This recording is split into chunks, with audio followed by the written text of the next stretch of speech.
മാന്യപ്രേക്ഷകർക്ക് നമസ്കാരം. LDF ഭരണ തുടർച്ചയാണ് എന്നാണ് സംസ്ഥാന ഇന്റലിജൻസ് മുഖ്യമന്ത്രി പിണറായി വിജയന് റിപ്പോർട്ട് നൽകിയിട്ടുള്ളത്. ഇടതോ വലതോ തുടരുക എന്നതിലപ്പുറം ഈ റിപ്പോർട്ടിൽ വളരെ വ്യക്തമായിട്ട് ഒരു കാര്യം എടുത്തു പറയുന്നുണ്ട്. അതായത് പാലക്കാട്, മഞ്ചേശ്വരം, നേമം സീറ്റുകളില് BJP വിജയിക്കുമെന്നു തന്നെയാണ് സംസ്ഥാന ഇന്റലിജൻസ് മുഖ്യമന്ത്രിക്ക് കൊടുത്ത റിപ്പോർട്ടിലുള്ളത്. ഈ വിഷയവുമായി ബന്ധപ്പെട്ട് വളരെ ഗൗരവകരമായിട്ടുള്ള കുറച്ച് കാര്യങ്ങൾ, തെളിവുകളാണ് നമ്മൾ ഈ ഒരു വീഡിയോയിൽ മുന്നോട്ട് വെക്കുന്നത്. വളരെ ഗൗരവത്തിൽ ഓരോ മലയാളിയും തിരിച്ചറിയണം. ഇവിടെ ഇടതും വലതും കൂടി കൂട്ടുമുന്നണി ഉണ്ടാക്കി സുഡാപ്പികൾക്കും ജിഹാദികൾക്കും തീവ്രചിന്താഗതിക്കാർക്കും വേണ്ടിയിട്ട് ഇവിടെ വലിയ രീതിയിലാണ് കേരളത്തിൽ പണിയെടുത്തോണ്ടിരിക്കുന്നത്. നമുക്കറിയാം, ഈ നേമം മണ്ഡലാണെങ്കിലും മഞ്ചേശ്വരം മണ്ഡലാണെങ്കിലും പാലക്കാട് മണ്ഡലാണെങ്കിലും BJP വിജയിക്കാൻ പോകുന്നു എന്നുള്ളത് സംസ്ഥാന ഇന്റലിജൻസിന് ഏറെക്കുറെ ഇലക്ഷൻ സമയത്ത് തന്നെ കൃത്യമായ വിവരം കിട്ടിയിട്ടുണ്ടാവാം. അവരാണല്ലോ ഇപ്പോഴും അവര് തന്നെയാണ് അവിടെ വിജയിക്കുക എന്ന് പ്രഖ്യാപിച്ചിട്ടുള്ളതും റിപ്പോർട്ട് കൊടുത്തിട്ടുള്ളതൊക്കെ അവിടെ സാധ്യതയുണ്ട് എന്ന് വ്യക്തമായിട്ട് പറയുന്നുണ്ടല്ലോ. ഓരോ ആളുകളും ഒന്ന് ചിന്തിച്ചപ്പോ നേമത്ത് ശിവൻകുട്ടി രംഗത്തെത്തിയിട്ട് ഇലക്ഷൻ സമയത്ത് എന്തൊക്കെ വിളിച്ചു പറഞ്ഞു.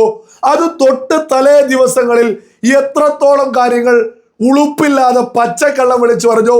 പണം വലിയ രീതിയിൽ കൊടുക്കുന്നു, ഗൂഗിൾ പേ വഴി കൊടുക്കുന്നു, മദ്യം ഒഴുക്കുന്നു. അതായത് തട്ടിപ്പും വെട്ടിപ്പും വലിയ രീതിയിൽ നടത്തുന്നു എന്ന് പറഞ്ഞുകൊണ്ട് ശിവൻകുട്ടി രംഗത്തെത്തി. എന്തുകൊണ്ടാ? ശിവൻകുട്ടി പരാജയപ്പെടുമെന്ന് കൃത്യമായിട്ട് ഇന്റലിജൻസ് റിപ്പോർട്ട് കൊടുത്തു. അന്ത്യശ്വാസം വലിക്കുന്ന സമയത്ത് ഏതെങ്കിലും രീതിയിൽ ഒന്ന് വിജയിക്കാൻ വേണ്ടിയിട്ടാണ് ശിവൻകുട്ടിയൊക്കെ അങ്ങനെ രംഗത്തെത്തിയത്. സംസ്ഥാന ഇന്റലിജൻസ് കൃത്യമായിട്ട് റിപ്പോർട്ട് കൊടുത്തതിന്റെ അടിസ്ഥാനത്തിൽ പച്ചക്കള്ളമാണ് ശിവൻകുട്ടി വിളിച്ചു പറഞ്ഞിരുന്നത് എന്നുള്ളത് ഇപ്പൊ സകല മലയാളികൾക്കും മനസ്സിലാക്കാൻ സാധിച്ചില്ലേ? ഇനി നമ്മൾ നേരെ മഞ്ചേശ്വരത്തേക്ക് പോവുകയാണെങ്കിൽ അവിടെ എന്താ കാര്യങ്ങൾ? അവിടെയും സംസ്ഥാന ഇന്റലിജൻസ് വലിയ കൂട്ടുകച്ചവടം തന്നെ അവിടെ നടത്തിയിട്ടുണ്ട്. ഓരോ ആളുകളും ഒന്ന് ചിന്തിച്ചു നോക്കൂ. ഈ SDPI അവിടെ സ്ഥാനാർത്ഥിയെ നിർത്തി ആ സമയത്ത് ആ ദിവസങ്ങളിൽ പ്രത്യേകിച്ച് ഇളക്കങ്ങളൊന്നും തന്നെ സംഭവിച്ചില്ല. പ്രത്യേകിച്ച് ചർച്ചകളൊന്നും തന്നെ ആരും നടത്തിയില്ല. എന്നാൽ ദിവസം ഒന്ന് കഴിഞ്ഞപ്പോഴേക്ക് വലിയ രീതിയിൽ ചർച്ചയാവാൻ തുടങ്ങി. മുസ്ലിം ലീഗ് പോലും നേരിട്ട് ഇടപെടലുകൾ നടത്തി തുടങ്ങി. ഇത് SDPIക്കെതിരെ നിരന്തരം നിലപാടെടുക്കുന്നു എന്ന് അവർ പുറത്തേക്ക് പറയുന്ന മുസ്ലിം ലീഗ് പോലും SDPIയെ കൂട്ടിപ്പിടിക്കാൻ എന്തിനേറെ പറയുന്നു. UDF സ്ഥാനാർത്ഥി പരസ്യമായിട്ട് SDPI മതേതര പാർട്ടിയാണ്, SDPI ഞങ്ങൾക്കൊപ്പമാണ്, ഞങ്ങൾ ആ വോട്ട് വാങ്ങും. അപ്പൊ സതീശൻ അങ്ങനെ പറഞ്ഞില്ല. ഞാൻ കേട്ടില്ല എന്നാ പറഞ്ഞ്, ഞാൻ കേട്ടിട്ടില്ല എന്നാണ് ഈ പറയുന്ന അഷ്റഫ് എന്ന് UDFന്റെ അഷ്റഫ് വിളിച്ചു പറഞ്ഞത്. ഇതൊക്കെ തന്നെ മഞ്ചേശ്വരത്ത് BJP ജയിക്കാൻ പോകുന്നു എന്ന് സംസ്ഥാന ഇന്റലിജൻസ് കൃത്യമായിട്ട് വിവരങ്ങൾ UDF കേന്ദ്രങ്ങൾക്കും പറഞ്ഞു കൊടുത്തു. അതിന്റെ ഭാഗമായിട്ടുണ്ടായിട്ടുള്ള വലിയ കൂട്ടുമുന്നണിയാ, വലിയ കൂട്ടുകെട്ട. ഇടതും വലതും ഈ പറയുന്ന SDPI, ജമാഅത്തെ ഇസ്ലാമി, PDP സകലരും ഒരുമിച്ച് ഒറ്റക്കെട്ടായിട്ടാണ് മഞ്ചേശ്വരത്ത് മത്സരിക്കുന്നത്. ആ മഞ്ചേശ്വരത്തും ഇപ്പൊ ഏറ്റവും ഒടുവിലും സംസ്ഥാന ഇന്റലിജൻസ് പറയുന്നു അവിടെയും BJPക്ക് തന്നെയാണ് സാധ്യത എന്ന്. BJPക്ക് സാധ്യത എന്ന് ഇന്നും സംസ്ഥാന ഇന്റലിജൻസ് ഈ സീറ്റുകളൊക്കെ എടുത്ത് പറയുന്നുണ്ട് എങ്കിൽ ഒരു തർക്കവും വേണ്ട. ഈ 3 സീറ്റ് മാത്രമല്ല, നിരവധി സീറ്റ് BJP നേടാൻ ഒരുപാട് സാധ്യതകളുണ്ട്. തീർച്ചയായിട്ടും ഈ 3 സീറ്റും വിജയിക്കുമെന്നുള്ളതിലും ഒരു തർക്കവും വേണ്ട. പാലക്കാട്ടെ വിഷയം നമ്മൾ എടുക്കുക. ഏത് സമയത്താണ് അവിടെ വലിയ രീതിയിൽ ആക്രമണം അയച്ചുവിട്ടത്? ഏറ്റവും ഒടുവില് നിശബ്ദ പ്രചരണ സമയത്ത് നിങ്ങളൊന്ന് ചിന്തിച്ചു നോക്കൂ. ശോഭാ സുരേന്ദ്രൻ നിശബ്ദ പ്രചരണ സമയത്ത് എങ്ങോട്ടേക്ക് പോകുന്നു എന്ന് ഓരോ സ്ഥലത്തും നോട്ടീസ് അടിച്ച് പോസ്റ്റർ അടിച്ച് വിതരണം ചെയ്തിട്ടില്ല. പക്ഷേ ശോഭാ സുരേന്ദ്രനെ പിന്തുടർന്ന് ആളുകൾ വാഹനവുമായിട്ട് പിന്നാലെ ഉണ്ടായിരുന്നു.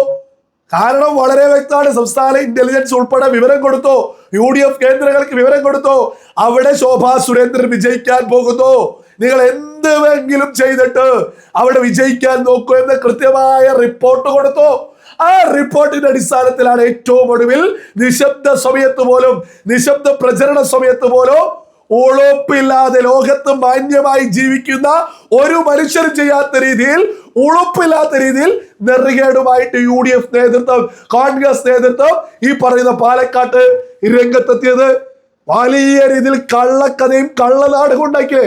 കള്ളനാടകം അതൊക്കെ അങ്ങ് പൊളിഞ്ഞ് തകർന്ന് തരിപ്പണാവും ചെയ്തില്ലേ, പലരെയും കൂട്ടുപിടിച്ച്.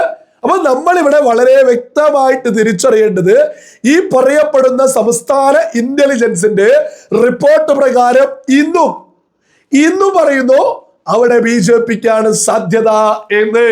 അപ്പൊ ഇവരൊക്കെ വലിയ രീതിയിൽ ഒറ്റക്കെട്ടായിട്ട് ഇലക്ഷന് മുമ്പേ BJPക്കെതിരെ വലിയ രീതിയിൽ കൂട്ടുമുന്നണി ഉണ്ടാക്കി പണിയെടുത്തു, കള്ളങ്ങൾ പ്രചരിപ്പിച്ചു, വേട്ടയാടൽ നടത്തി.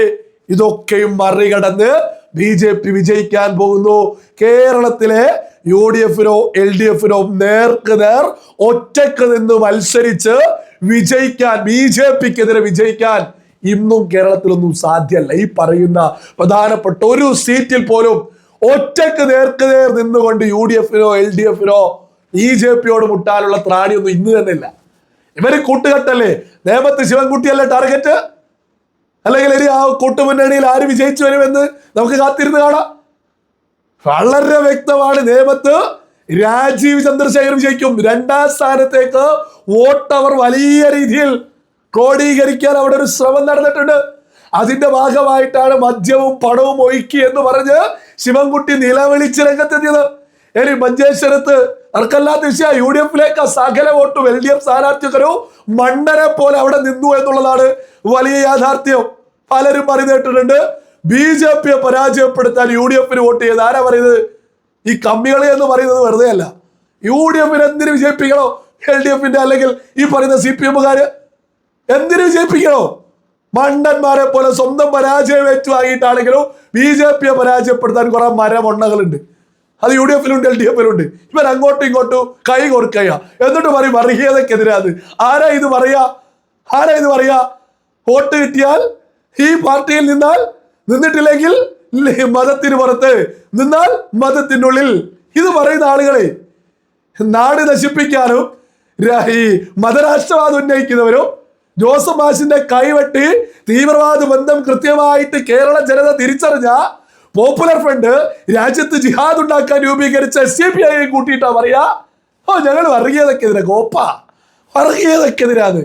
എന്നിട്ട് അഷ്റഫ് ഉണ്ടല്ലോ മഞ്ചേശ്വരത്തെ സ്ഥാനാർത്ഥിയൊക്കെ ഉളുപ്പില്ലാതെ പറയാണ് മതേതര പാർട്ടിയാണ് SCPI. നാടവും മാനവും കെട്ട് ജയിക്കുന്നതിനേക്കാൾ അന്തസ്സേ പരാജയപ്പെടുന്നതിനാ. പരാജയത്തിനൊരു അന്തസ്സൊക്കെ ഉണ്ട്. ഏത് വിഷയത്തിലാണെങ്കിലും അന്തസ്സോട് കൂടി ജയിക്കുക എന്ന് പറയുന്നത് അന്തസ്സും അഭിമാനമുള്ള വ്യക്തികൾക്ക് പറഞ്ഞത്. അതൊന്നും അഷ്റഫിനൊന്നും പറഞ്ഞല്ല. ഈ പറയുന്ന കൂട്ടുമുന്നണി ഉണ്ടാക്കി വിജയിക്കുന്ന ഒരാൾക്കും പറഞ്ഞതല്ല. അഭിമാനത്തിൽ ജയിച്ച് മുന്നോട്ട് പോകാൻ എന്നൊക്കെ ഉള്ളത് എന്തൊക്കെ തരികിടകൾ. ഈ ഇന്റലിജൻസ് റിപ്പോർട്ട് വന്ന സമയത്ത് തന്നെ സകല മലയാളികളും തിരിച്ചറിഞ്ഞോളൂ, മഞ്ചേശ്വരത്തും നേമത്തും അതേപോലെ തന്നെ പാലക്കാടും BJP സ്ഥാനാർത്ഥികളെ മനഃപൂർവ്വം വേട്ടയാടാൻ ഇവർ ഒരുമിച്ചൊറ്റക്കെട്ടായിട്ട് UDFും LDFും SCPI ഈ പറയുന്ന ജമാഅത്തെ ഇസ്ലാമി PDFും സകല ജിഹാദി കൂട്ടുകെട്ട് ഒരുമിച്ച് നിന്നിട്ടുണ്ട് എന്നുള്ളത് സകലം തിരിച്ചറിയാം. എന്നിട്ട് ഇപ്പൊ ശോഭാതി ചെയ്തു, അല്ലെങ്കിൽ ഇവിടെ സുരേന്ദ്രൻ അങ്ങനെയാക്കി, അല്ലെങ്കിൽ രാജീവ് ചന്ദ്രശേഖർ ഇങ്ങനെയാക്കി. ഇതൊക്കെ മലയാളികൾ തിരിച്ചറിയാം. ഈ BJPയെ പരാജയപ്പെടുത്താൻ ആരാ ഇത് പറയുന്നത്? ലോകം കണ്ടതിൽ ഏറ്റവും വെച്ചിട്ട സകല പച്ചവർഗീയത കാളികളെയും ഒരു കൂട്ടുമുന്നണി അത് കേരളത്തിലാണോ? ഈ ജാതി പച്ചവർഗീയവാദികള് കൂട്ടുമുന്നണി ഉണ്ടാക്കി മത്സരിക്കുന്നത് കേരളത്തിലാത്രേ ഉള്ളൂ. എന്നിട്ട് പറയും പ്രബുദ്ധരാണ്. ഒരു പ്രഭുത്വരും ഒന്നല്ല. മുസ്ലിം ലീഗിനെ വരെ, മതപാർട്ടിയെ വരെ മതേതരം എന്നൊക്കെ ഉളുപ്പ് മാന്യതയില്ലേ ആർക്കെങ്കിലും പറയാൻ സാധിക്കുമോ?